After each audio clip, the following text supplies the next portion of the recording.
Quarter ফাইনালে কে কার মুখোমুখি চলুন জেনে নেওয়া যাক। ৪৮ দলের বিশ্বকাপে রইল বাকি ৮। নানা নাটকীয়তা, স্বপ্নভঙ্গ ও বিতর্ক শেষে বিশ্বকাপ এখন শেষ ভাগে এসে পৌঁছেছে।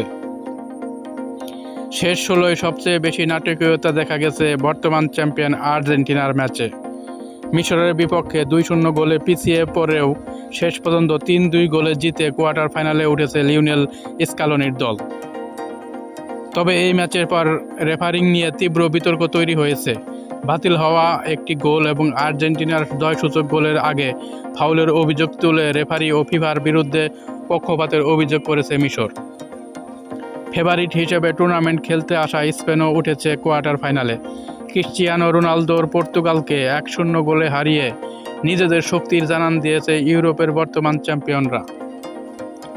অন্যদিকে বেলজিয়াম স্বাগতিক যুক্তরাষ্ট্রকে ৪-১ গোলে উড়িয়ে দিয়ে জায়গা করে নিয়েছে শেষ ৮-এ। শেষ ৮ নিশ্চিত করেছে ফ্রান্সও। প্যারাগুয়ের বিপক্ষে ১-০ গোলের জয়ে সহজেই কোয়ার্টার ফাইনালে পৌঁছে গেছে ২০২২ সালের রানার্স আপরা।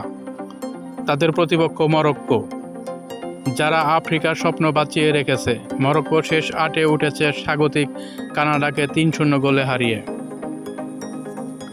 ইংল্যান্ডের কোয়ার্টারে উঠতে অবশ্য লড়াই করতে হয়েছে। টুর্নামেন্টের সহ আয়োজক মেক্সিকোকে ৩-২ গোলে হারিয়ে হ্যারিকেইনরা এখন শেষ ৮-এ।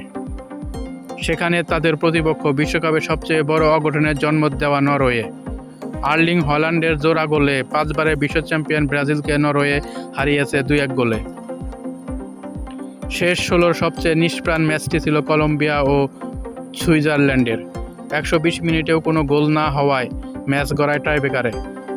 স্নায়ু চাপের সেই লড়াইয়ে সুইজারল্যান্ড ৪-৩ ব্যবধানে জিতে শেষ ৮-এ উঠেছে, যেখানে তাদের প্রতিপক্ষ বর্তমান চ্যাম্পিয়ন আর্জেন্টিনা। এই ছিল সর্বশেষ সংবাদ। সামনে আরও খেলার নতুন আপডেট পেতে অবশ্যই চ্যানেলটিকে সাবস্ক্রাইব করে রাখবেন। সবাই ভালো থাকবেন, সুস্থ থাকবেন। আল্লাহ হাফেজ।